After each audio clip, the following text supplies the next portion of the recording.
and ran off and went north and the Underground Railroad, they made a choice to take off. Like either they're gonna kill me or I'm gonna get away. Them the two choices that you got. But you know, and it's like, truthfully, Kanye really do need some help. Like, part of this I feel like is a cry for help. I understand that, but the damage you doing to the people that really looked up to you from your beginning career, then that's a whole nother thing. Because how you gonna make America great again wearing the hat to give it a different connotation? So you kind of making a choice to let these three people oversee you and overtake you when you feel that you should be able to overtake them. I do understand what he was saying. Yeah. A lot of people, he never got a chance on the TMZ video. He never got a chance to elaborate on what he said. Those who left, I compare it to a boss mindset. I'm gonna do what I have to do, right, regardless of what the consequences are. Right. The employees, hey, it's not the best thing, right, but at least I got something. Right. At least I'm eating scraps, but at least I'm eating something. So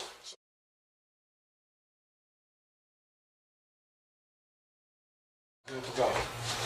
All right, everybody. Oh yeah. Let's toast. Everybody toast. Whoa.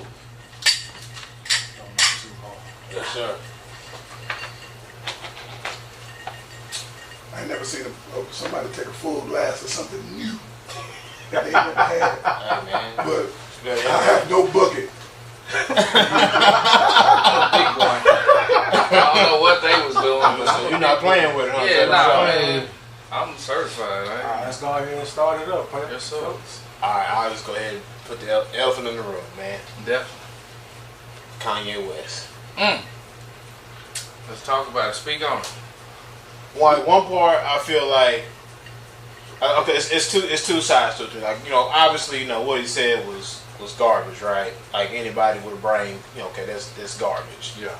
But on one hand, it's like, okay, this is straight out of like the Kris Jenner, Kardashian school of PR. Like, just be outrageous, outlandish. Yeah. Like they truly come from the school of all publicity is good publicity. Like, they don't care in what light they seen. It's just a matter of how they being seen in.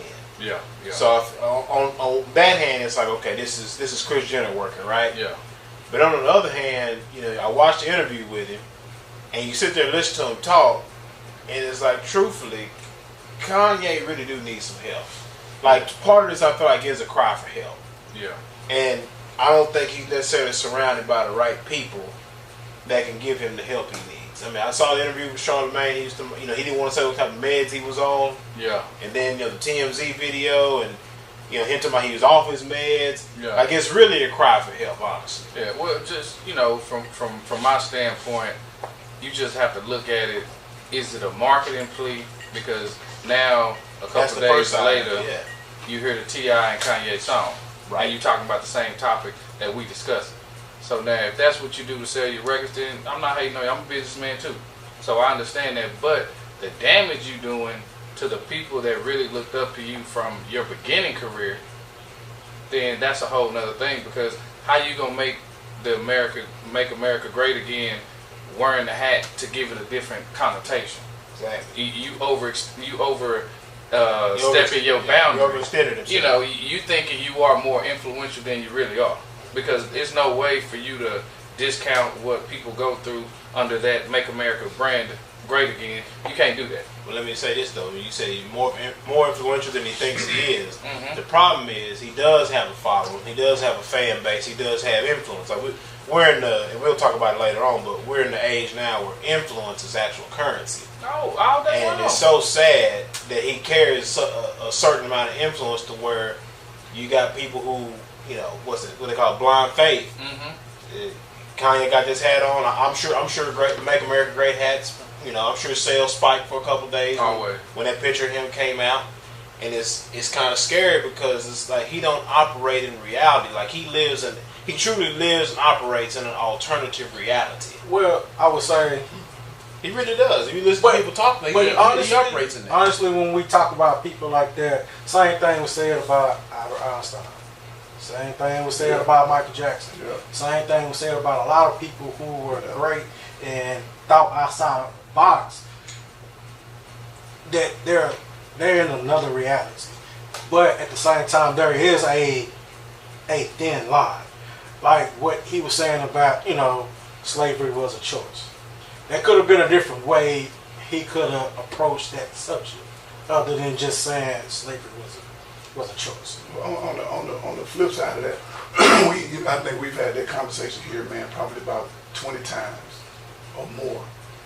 And from my perspective, and what he was saying is that the choice to be 1,000 people on a farm, 100 people on the farm, 100 slaves on the farm, and 3 people overseeing you. Yeah. So you kind of making a choice to let these 3 people oversee you and overtake you when you feel that you should be able to overtake them. I do understand what he was saying.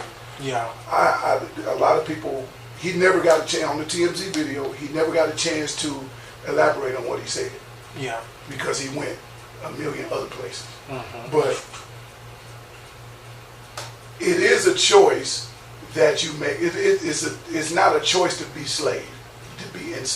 Mm-hmm. But do you not sit back and think, everybody that left and ran off and went north and the Underground Railroad, they made a choice to take off. Either they're going to kill me or I'm going to get away. Them are the 2 choices that you got. But you know what? That goes into the whole mentality of boss versus employee. Mm-hmm. You have an employee mindset and you have a boss mindset. For those who left, I compare it to a boss mindset. I'm going to do what I have to do. Right. Regardless of what the consequences are. Right. The employees, hey, it's not the best thing, right, but at least I got something. Right.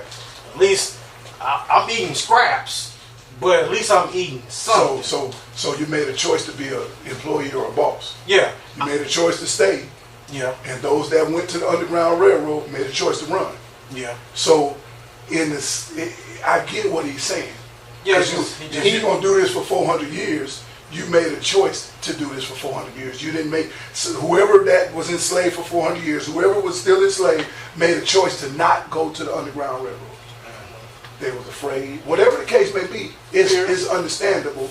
It's understandable. I think he was definitely touching on the mindset part of it, because right, the choice essentially is, I'm gonna run for my life until I can't run no more, or I'm gonna get caught and die. That's the hell of a choice. That's a hell of a choice. I mean, that's the same. A better choice would be, I'm going, run to the next place, and then I'll just be free forever, not be constantly under fear for my life. Right. So it's one of those things. The way he put it out there and the way he delivered it, it's almost like he might not have been the proper messenger to deliver that message. Or he was definitely trying to speak to somebody. Time. Yeah, and definitely in regards to the current climate, he wasn't the right messenger to deliver that message, and he clearly is not cognizant of the climate of which we are operating.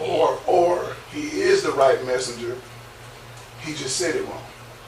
Regardless, that could be. Because if he's the right messenger and he said it the way he said it, he did exactly what needed to be done. Because we're sitting here talking about it, just like every other show and everybody else in the world is sitting here talking about it. And all the people that misinterpreted it, all the people that get out of it what they get out of it, it's still being talked about. Well, see, from my standpoint, I thought he was actually referring to the people of now. You know what I'm saying?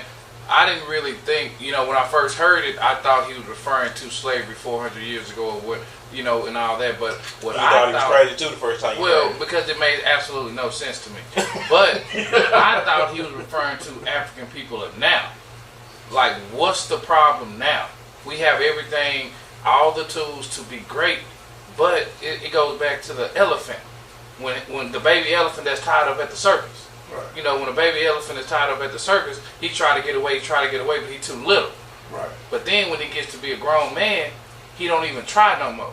You ever seen an elephant tied up? It's a little stake in the ground. It's the frog in the pot thing. You know what I'm saying? So I thought that's what he was actually referring to, the people of now, why are we still economically enslaved? Because it's mental now. Yeah. We don't have all the Jim and Jane Crow. We don't have the, we still have some lynchings. I saw one other week. But, just back in the day, it was totally different. The whole oppression was right there in your face. Now it's subliminal. Right. They're financially oppressing people now. But what's the problem now? Why can't we come together and get this money and elevate that 1%, kind of like W.B. Du Bois? Right. The 10% of the business people now, of the elite, have to take care of the other 90%. Right. So that's what I thought he was referring to. Now, if he's talking about back in the day, you can't rock with him on that. Well, because you got to understand, when you see your cousin and your uncle, having to smash your mama right in front of you because they got a gun to your head and blow your uncle's head off, and that's you know what I'm saying? Like, that ain't no choice. You feel me? That's a little different. That's like damage. It's like buck breaking. That's what they call it. Yeah. The strongest male in the tribe, the biggest one with the biggest muscles, he go in and make them do homosexual activity, or he cut they whatever off, and that's different. Like, either you gonna live or you gonna survive. And people that stayed enslaved, they just said, we're gonna survive. They chose to survive, try to figure out. If you think about it, what if everybody took off and tried to run and everybody got killed? We wouldn't be here today. I don't think that would be the case, though. Honestly, because if they would have caught everybody, if they would have caught every African slave they ran, they would have killed everybody, and there would have been what that everybody was. They overthrew the enslavers. Yeah, like I said, it's 1,000 to say 100. Yeah, but think about it. Guns. Where are the Haitians now? That's a good point. Financially, even though they left slavery and they did all that, Haitians are some of the poorest demographic of Africa. On paper, but if you overthrowing the person, that it don't matter how you live, if you overthrew the person that was over you, if you overtake the person that was over you, you got a right to be poor if you want to. You got a right to live how you want to live. Yeah, that's you. That's you. If you leave your job, that's taking care of your family because you just simply don't want to work no more, or you just don't want it. Here, perfect example. A friend of mine and I did some stuff with some homeless people. And we went out and slept with the homeless. This was a few years ago. We went out and slept with the homeless and talked with them. Met a guy that's actually a millionaire. Yeah. Actually has $1 million or better. But he chooses to not deal with the everyday stuff. Yeah. Living off the greed. Living off the greed. Exactly. So he overthrew whatever it was, and he chose not to be in corporate, chose not to do whatever he did. He was sick of boardrooms. Exactly. And so he decided to put himself in Haiti. Most definitely. You know what I'm saying? Mentally, and live the way he chose to live. Yeah. So thing I was gonna say about Haiti is Haiti like that because they are not savvy enough to create financial stability, or is it more of the outside looking in and saying, hey, we're not gonna mess with you because of your actions. So we're gonna make you this way. Well, you gotta understand, it's one thing to be mentally free, but if you're still in the same financial standpoint of when you were enslaved, it's just really, camouflage. Yeah, you know what I'm saying? Free. Because that's like our people now. Just like we just did an article on how Africans, this year is the 50th anniversary of fair housing, and we are at 42% of the housing market, African American home ownership. It has not risen since 50 years ago. So we are theoretically in the same financial state that we were since World War II. So we might look good, we might have newer clothes, we might have nice watch, we might have nice cars, but wealth building, we haven't grown since 50 years ago. So I mean, it's not that hard to understand that. I mean, it's a hell of an onion, by the way. It's one hell of an onion to peel, ain't it? I mean, you got. First of all, black people only make up 13% of the population. Most definitely. So 42% is good. No. 42%. Let me 42% of 13%. Yeah, so that's horrible. That's horrible. It's not horrible because So if we were 52%, is that good? Is that good? Well, you got to understand. 42 and 52 is just. Well, the thing about it is, if we had other investments, if we participated in insurance, if we participated in stocks, but African people don't build wealth in anything other than housing. So when every demographic is killing it, and I see people buying houses, and in 7 years they cash out with $100K, and our people are still renting, paying off other people's houses, then we're forever gonna be in last place, because that's the only way to actually win in this society. Right. You have to build wealth, because if you don't own anything, then you have to be a pedestrian in this world. When people say they're gonna sell their house, you got to move. You displaced, and everything deals with housing. You know, if you're talking about your kids, if you're getting a quality education to build for the future, then we in trouble. And that's the only thing about it. So mentally, if we're enslaved, that's one thing. But physically, we enslaved. That's in your face. I don't like you because you black. That's in your face racism. But if you say, hey, I'm not gonna let you in my neighborhood where everybody in here is graduating from college, going to get great jobs, then I'm oppressing you with the finesse game. You see what I'm saying? So I'm gonna make sure your next generation has to either come to me for jobs or be out there begging. It's overt and covert. Most definitely. And to swing it all back to Kanye. Yeah. Swing it back to him, because as I say, it's I apologize. No, you know you're good. It's a hell of an onion. The thing is, part of it is what happened when he put it out there. On one hand, he fed the group of people who truly believed that, you know, the whole slavery thing was a choice to get over. Like, on one hand, he fed them exactly what it is they wanted, because the next day or so, you know, the dude in the White House was like, yeah, appreciate it, thank you so much for saying what you said, da da da da. So yeah, he fed into that, and you said that was the dangerous part. He fed into that narrative. Very dangerous. And you know, we already said we're not going to talk about that guy, whatever. Yeah. But on the other hand, I think, like you said, I think he was trying to speak into the mentality part. But here's where I feel like he might not have been the messenger, because you do more and more digging. It's like Kanye barely even has a phone. Like, he wasn't socially aware. He's not aware. He's not. Like, it's you know, maybe his message, the message he was trying to get across might have been right, but the fact that he didn't understand the full context of the room he was speaking to, that's the scary part about it. But it's like he started playing the game without knowing all the rules and realizing what was already in play. Yeah. But I mean, the mentality of the mentality of slavery is people still not wanting to do better for themselves. Because we can sit around and talk about the history of slaves all day. Absolutely. But once you know the history of slaves, now you know. But you still don't do better. You just sit around and talk about the history of slavery all day. And then we can have this conversation over and over and over and over again. I had this conversation with many people, many different people, and what are we going to do about it? Yeah. What do you do? What do you do?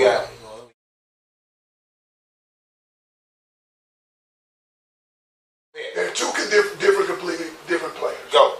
LeBron wants his team to play. Jordan will take 50 shots. LeBron ain't gonna take 50 shots. He don't want to. He don't want to because that's team play. LeBron. The way I look at it, Jordan sits in that castle on that hill. A few years ago, LeBron was in that neighborhood wherever that hill was. At this point, LeBron's in the castle. He's looking for what room Mike's sitting in. My standpoint is kind of like what you touched on, but on the opposite. I say, you know, I'm biased to LeBron because it's hard to be in the limelight since you were 14 years old. Yeah. And you never slip up. Here you go. You know what I'm saying? The two most underappreciated players in NBA history are Kareem and Isaiah Thomas. Those are two most just in my opinion, they're just underappreciated. They're underappreciated.